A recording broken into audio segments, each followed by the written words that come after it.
জীবনে চলার পথে আমাদের কম বেশি সবাইকে কোনো না কোনো সময় অপমানের মুখোমুখি হতে হয়। কখনো কর্মক্ষেত্রে, কখনো আড্ডায়, আবার কখনো বা কাছের কোনো মানুষের কাছ থেকে বিষাক্ত কিছু কথা আমাদের বুকটা ঝাঁঝরা করে দেয়। এই রকম পরিস্থিতিতে বেশিরভাগ মানুষ দুটো ভুল করে। হয় তারা প্রচণ্ড রেগে গিয়ে চেঁচামেচি শুরু করেন, না হয় চুপচাপ সহ্য করে কেঁদে কষ্ট সহ্য করেন। কিন্তু আপনি জানেন কি, রেগে গিয়ে চিৎকার করলে অপমানকারীর উদ্দেশ্য সফল হয়, কারণ সে আপনাকে দুর্বল প্রমাণ করতে চায়। আর চুপচাপ সহ্য করলে সে আরও বেশি সাহস পেয়ে যায়। অপমানের আসল জবাব মুখে নয়, দিতে হয় আপনার ব্যক্তিত্ব, বুদ্ধিমত্তা এবং মানসিক পরিপক্কতা দিয়ে। কাউকে শারীরিকভাবে আঘাত না করেও নিজের স্তরের অবমাননা না করে কিভাবে চমৎকারভাবে আপনার অপমানের যোগ্য জবাব দেওয়া যায়, আজ আমরা সেই বিষয়ে আলোচনা করব। এই ভিডিওতে আমি আপনাদের সাথে শেয়ার করব 10টি অত্যন্ত শক্তিশালী এবং মনস্তাত্ত্বিক কৌশল, যা প্রয়োগ করলে অপমানকারী নিজের করা মন্তব্যের জন্য নিজে লজ্জিত হবে এবং ভবিষ্যতে আপনাকে আর অপমান করার সাহস পাবে না। তো চলুন শুরু করা যাক। কৌশল নম্বর 1, নীরবতা এবং দীর্ঘস্থায়ী দৃষ্টি। অপমানের প্রথম এবং সবচেয়ে শক্তিশালী অস্ত্র হলো নীরবতা। যখন কেউ আপনাকে কোনো কটু কথা বলবে বা ছোট করার চেষ্টা করবে, তৎক্ষণাৎ কোনো উত্তর দেবেন না, সম্পূর্ণ শান্ত হয়ে যান। কোনো রকম প্রতিক্রিয়া না দেখিয়ে মাত্র 4 থেকে 5 সেকেন্ডের জন্য সামনের মানুষটির দিকে সোজা চোখের দৃষ্টিতে তাকিয়ে থাকুন। আপনার এই চোখের দৃষ্টি যেন কোনো রাগ বা হিংসা প্রকাশ না করে, বরং এটি হবে সম্পূর্ণ ভাবলেশহীন একটি গভীর। মনস্তত্ত্ব বলে মানুষ যখন কাউকে অপমান করে তখন সে একটা উত্তপ্ত বা রাগান্বিত প্রতিক্রিয়া আশা করে, কিন্তু আপনি যখন সম্পূর্ণ চুপ থেকে শুধু তার দিকে তাকিয়ে থাকবেন, তখন সেই নীরবতা সামনের মানুষটিকে চরম এক অস্থিরতার মধ্যে ফেলে দেবে। তার মনে হবে তার ছোড়া তীরটি আপনার গায়ে লাগেনি, বরং লক্ষ্যভ্রষ্ট হয়েছে। আর এই 4-5 সেকেন্ডের শূন্যতা অপমানকারীকে নিজের কথাটি পুনর্বিবেচনা করতে আবার বাধ্য করবে। সে বুঝতে পারে যে আপনি তার কথায় দ্বারা বিন্দুমাত্র প্রভাবিত হননি এবং পরিস্থিতি এখনো আপনার নিয়ন্ত্রণে। বেশিরভাগ সময় দেখা যায় এই নীরবতার পর অপমানকারী নিজে অপ্রস্তুত হয়ে আমতা আমতা করতে শুরু করে এবং সেখান থেকে সরে পড়ে। কৌশল নম্বর 2, শান্তভাবে ধন্যবাদ বলা। নিজের মর্যাদা বজায় রেখে অপর পক্ষকে পরাস্ত করার এটি একটি জাদুকরী কৌশল। কেউ আপনাকে অপমান করার পর আপনি যদি মুখে একটা হালকা আত্মবিশ্বাসে হাসি এনে অত্যন্ত ভদ্রভাবে তাকে ধন্যবাদ জানান, তবে তা হবে তার জন্য একটি চরের মতো। যখন কেউ বলে তোমার তো কোনো যোগ্যতাই নেই বা তোমাকে তো দেখতে একদম ভালো লাগছে না, তখন আপনি গভীর একটা শ্বাস নিয়ে বলতে পারেন, আপনার এই মূল্যবান মতামতের জন্য আপনাকে অনেক ধন্যবাদ। অথবা বলতে পারেন, আশা করি আমার সমালোচনা করতে পেরে আপনার বেশ ভালো লেগেছে। এই কৌশলটিকে ইংরেজিতে বলা হয় কিল উইথ কাইন্ডনেস। আপনার এই শান্ত অতি ভদ্র আচরণের সামনের মানুষটির সমস্ত আগুনের এক বালতি ঠান্ডা জল ঢেলে দেবে। কারণ সে ভেবেছিল আপনি রেগে যাবেন, তর্ক করবেন, কিন্তু আপনি তার বিষাক্ত মন্তব্যটিকে একটি সাধারণ ফিডব্যাক হিসেবে গ্রহণ করে তার গুরুত্ব ধুলোয় মিশিয়ে দিলেন। আপনার এই পরিপক্কতা প্রমাণ করে যে আপনার আত্মসম্মানবোধ এতটাই দৃঢ় যে বাইরের কোনো সস্তা মন্তব্য তা ভাঙতে পারবে না। অপমানকারী তখন নিজেকে অত্যন্ত ছোট এবং মূর্খ মনে করতে শুরু করবে, কারণ সে দেখবে তার এত বড় আক্রমণকে আপনি কত সহজে তুড়ি মেরে উড়িয়ে দিলেন। কৌশল নাম্বার 3, প্রশ্ন ছুড়ে দেওয়া। অপমানকারীর আক্রমণকে রুখে দেওয়ার আরেকটি দুর্দান্ত উপায় হলো ফ্লিপ দ্য স্ক্রিপ্ট বা প্রশ্ন ছুড়ে দেওয়া। কেউ যখন আপনাকে কোনো আপত্তিকর কথা বলবে, তখন আপনি রেগে না গিয়ে অত্যন্ত শান্ত এবং কৌতূহলী গলায় তাকে উল্টো প্রশ্ন করুন। যেমন, আপনি বলতে পারেন, আপনি ঠিক কী বোঝাতে চাইলেন, একটু বুঝিয়ে বলবেন? অথবা, আমাকে এই কথাটা বলে আপনি ঠিক কী প্রমাণ করতে চাইছেন? কিংবা, আপনার কি মনে হয় এই সময়ে এই ধরনের মন্তব্য করাটা কতটা যৌক্তিক বা ভদ্রাচ্ছিত হয়েছে? এই ধরনের প্রশ্ন করার সাথে সাথে বলটি আপনার কোর্ট থেকে সরাসরি তার কোর্টে চলে যায়। এখন নিজেকে ডিফেন্ড করার দায়িত্ব অপমানকারী। সাধারণত যারা অন্যকে অপমান করে তারা কোনো যুক্তি দিয়ে কথা বলে না, কেবল নিজেদের ভিতরের ক্ষোভ ছড়ায়। তাই এরকম সরাসরি এবং যৌক্তিক প্রশ্নের মুখোমুখি হলে তাদের কাছে কোনো উত্তর তৈরি থাকে না। তারা তোত্তামিশ করতে শুরু করে এবং আমতা আমতা করে কথা ঘোরাতে চেষ্টা করে। এই কৌশলের মাধ্যমে আপনি খুব সহজে প্রমাণ করে দিতে পারেন যে সামনের মানুষটির কথার কোনো ভিত্তি নেই এবং সে আসলে একজন নিচু মানসিকতার মানুষ। কৌশল নাম্বার 4, সহানুভূতি দেখানো। মানুষ কেন অন্যকে অপমান করে? মনোবিজ্ঞান বলে সুখী এবং মানসিকভাবে সুস্থ মানুষ কখনো অন্যকে ছোট করার চেষ্টা করে না। যারা নিজেরা জীবনে হতাশ, হীনমন্যতায় ভুগছে বা ভিতর থেকে অসুখী, তারাই কেবল অন্যকে টেনে নিচে নামাতে চায়।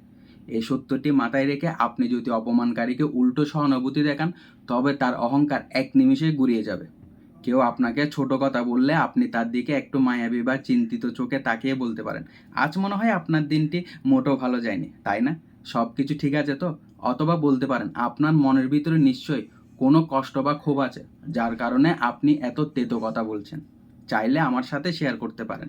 এই কথাগুলো অপমানকারীর মনে গভীর আঘাত করবে। সে বুঝতে পারবে যে আপনি তার বিষাক্ত কথাকে পাত্তা তো দেননি, উল্টো তার ভিতরে দুর্বলতা এবং হতাশা ধরে ফেলেছেন।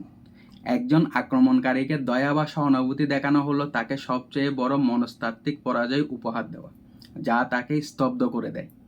কৌশল নম্বর 5, সম্পূর্ণ উপেক্ষা করা। কথায় আছে, উপেক্ষা করাই হলো সবচেয়ে বড় শান্তি। কাউকে পাত্তা না দেওয়াটা কখনো কখনো হাজারটা করা জবাবের চেয়েও বেশি শক্তিশালী হয়। কেউ যখন আপনাকে উদ্দেশ্য করে কোনো অপমানজনক মন্তব্য করছে, তখন এমন ভাব করুন যেন আপনি তার কথাটি শুনতে পাননি, সে যেন ওখানে উপস্থিতই নেই। সেটা একটা অদৃশ্য বাতাস মাত্র। সে কথা বলাকালীন সময়ে আপনি আপনার ফোনের দিকে তাকাতে পারেন, হাতের ঘড়ি দেখতে পারেন, অথবা পাশে থাকা কোনো মানুষের সাথে সম্পূর্ণ অন্য একটা বিষয়ে স্বাভাবিকভাবে কথা বলতে শুরু করতে পারেন। আপনার এই চরম অবহেলা অপমানকারীর অহংকারে সবচেয়ে বড় ধাক্কা দেবে। কারণ একজন অপমানকারী সব সময় মনোযোগ বা অ্যাটেনশন চায়। সে চায় আপনি তার কথার দিকে নজর দিন, কিন্তু যখন তাকে এক ফোঁটাও গুরুত্ব দেবেন না, তখন সে বুঝতে পারবে যে আপনার জীবন বা আপনার মানসিক জগতে তার কোনো অস্তিত্ব বা মূল্য নেই। কাউকে নিজের জীবনে এতটা মূল্যহীন প্রমাণ করার দেওয়ার চেয়ে বড় যোগ্য জবাব আর কিছু হতে পারে না আমার মনে হয়। কৌশল নাম্বার 6, রসিকতা বা হিউমার ব্যবহার করা। যে কোনো গভীর বা উত্তপ্ত পরিস্থিতিকে হালকা করে ফেলার এবং নিজের বুদ্ধিমত্তা জাহির করার একটি চমৎকার উপায় হলো হিউমার বা রসিকতা করা। কেউ যখন আপনাকে কোনো বিষয়ে কটাক্ষ করবে, তখন আপনি নিজেই সেই বিষয়টিকে নিয়ে একটি কৌতুক বানিয়ে ফেলুন। উদাহরণস্বরূপ, কেউ যদি আপনাকে পোশাক স্টাইল বা ফ্যাশন সেন্স নিয়ে খিল্লি করে বলে যে তোকে তো জোকার লাগছে, আপনি তখন রেগে না গিয়ে হাসতে হাসতে বলতে পারেন, যাক বাবা, অন্তত ফ্যাশন পুলিশদের নজরে তো পড়তে পারলাম, আমার আজকের দিনটা সার্থক। অথবা কেউ যদি আপনার ওজন নিয়ে কথা বলে, আপনি বলতে পারেন, হ্যাঁ ঠিকই বলেছ, আসলে ভালো খাবার দেখলে আমি লোভ সামলাতে পারি না, তাই একটু বেশি খেয়ে ফেলি। যখন আপনি নিজের খামতি বা পরিস্থিতি নিয়ে রসিকতা করতে পারেন, তখন অপমানকারীর হাতের অস্ত্রটি কেড়ে নেওয়া হয়। কারণ সে আপনাকে রাগাতে চেয়েছিল, কিন্তু আপনি নিজে হেসে বিষয়টি উড়িয়ে দিলেন। এতে তার অপমানের ধার সম্পূর্ণ কমে যাবে এবং আশেপাশের মানুষ আপনার রসবোধ ও আত্মবিশ্বাসের প্রশংসা করতে বাধ্য হবে। কৌশল নাম্বার 7, তাতে আপনার কি সীমারেখা নির্ধারণ। অনেক সময় কিছু মানুষ আপনার ব্যক্তিগত জীবন, কেরিয়ার, বিয়ে বা পরিবার নিয়ে অনধিকার চর্চা করে অত্যন্ত নোংরাভাবে অপমান করতে চায়। এক্ষেত্রে আপনার উচিত হবে ভদ্রতা বজায় রেখে নিজের সীমারেখা বা বাউন্ডারি অত্যন্ত কঠোরভাবে টেনে দেওয়া। কেউ যখন আপনার ব্যক্তিগত বিষয়ে নাক গলাবে, তখন মুখে কোনো রাগ না দেখিয়ে চোয়াল শক্ত করা সরাসরি বলুন, আমার জীবনের এই সিদ্ধান্তটি সম্পূর্ণ আমার ব্যক্তিগত বিষয়, আর এটি নিয়ে আপনার মাথা না ঘামালেও চলবে। অথবা বলতে পারেন, আমি আমার জীবন কিভাবে চালাবো আমি তা নিজেই ঠিক করতে পারি, আপনার পরামর্শ প্রয়োজন হলে আমি নিজেই চেয়ে নেব। এই ধরনের স্পষ্ট ও সরাসরি মানুষের সামনে জানান দেওয়া যে সে তার সীমানা পার করে ফেলেছে। আপনার এই ধীর কণ্ঠস্বর প্রমাণ করে যে আপনি সোজাসাপটা কথা বলতে ভয় পান না। এই কৌশলের পর যে কোনো মানুষ আপনার সাথে পুনরায় কথা বলার আগে 10 বার ভাববে এবং আপনার ব্যক্তিগত বিষয়ে হস্তক্ষেপ করার সাহস দেখাবে না। কৌশল নম্বর 8, সম্মতি জানিয়ে কথা কেড়ে নেওয়া। এই কৌশলটি অত্যন্ত চতুর এবং কার্যকর। সামনের মানুষটি আপনাকে যে গালমন্দ বা অপমান করেছে তাতে আংশিক বা পূর্ণ সম্মতি জানিয়ে দিন এবং তার কথা বলার এনার্জিটা কেড়ে নিন। এই কৌশলটিকে বলা হয় এগ্রি অ্যান্ড নিউট্রালাইজ। ধরুন কেউ আপনাকে বলল, তুমি তো একটা আস্ত গাধা, কোনো কাজ ঠিকঠাক করতে পারো না। আপনি তখন রেগে না গিয়ে খুব শান্তভাবে বলুন, আপনি একদম ঠিক বলেছেন, মাঝে মাঝে কিছু বিষয়ে আমি সত্যি একটু ধীরগতির এবং ভুল করে ফেলি, তবে আমি প্রতিদিন নতুন কিছু শেখার চেষ্টা করছি। যখন আপনি নিজে তার অভিযোগটি মেনে নিলেন, তখন তার কাছ থেকে তার তর্ক করা বা কথা বাড়ানোর কোনো রসদই আর বাকি থাকে না। সে থমকে যাবে, কারণ সে আশা করেছিল আপনি প্রতিবাদ করেন, অথচ আপনি খুব সহজে তা স্বীকার করে নিলেন এবং একই সাথে নিজের শেখার মানসিকতা প্রকাশ করলেন।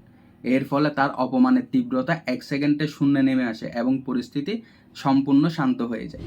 কৌশল নাম্বার 9, স্থান ত্যাগ করা। সব পরিস্থিতিতে কথা বলা বা যুক্তি খাটানো বুদ্ধিমানের কাজ নয়।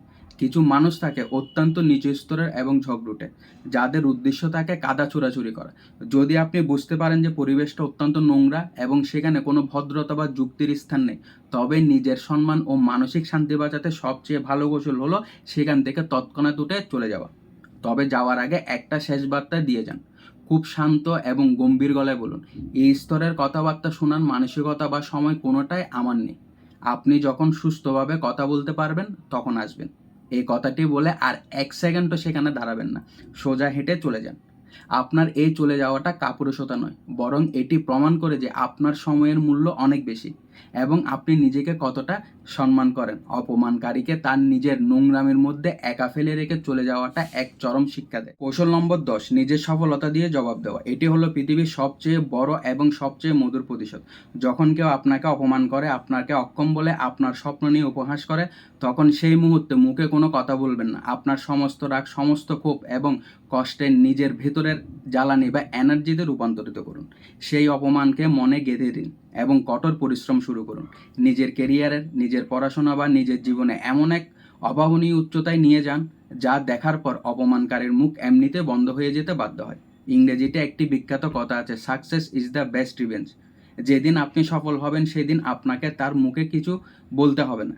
আপনার চারপাশের পরিস্থিতি এবং আপনার অবস্থান আপনার হয়ে কথা বলবে। তখন সেই অপমানকারী মানুষটি যখন আপনার দিকে তাকাবে, সেই নিজের হীনমন্যতায় নিজে জ্বলবে। আপনার এই নীরব সফলতা তাদের জন্য হবে জীবনের সবচেয়ে বড় থাপ্পড়। ভিডিও শেষে আমি আপনাদের শুধু একটা কথা মনে করিয়ে দিতে চাই, সিংহ কখনো রাস্তার কুকুরের ঘেউ ঘেউ শব্দে পিছন ফিরে তাকায় না। কেউ আপনাকে অপমান করেছে, সেই আসলে তার নিজের নোংরা মানসিকতার পরিচয় দিচ্ছে, আপনার মূল্যের নয়। আপনার আত্মসম্মান আপনার জীবনের সবচেয়ে বড় ডাল। আজকের এই 10টি কৌশলের মধ্যে কোন কৌশলটা আপনার সবচেয়ে বেশি শক্তিশালী মনে হয়েছে তা এখনই কমেন্টে লিখে জানান। আর এই ভিডিওটি যদি ভালো লেগে থাকে অবশ্যই একটি লাইক, একটি কমেন্ট করে যাবেন।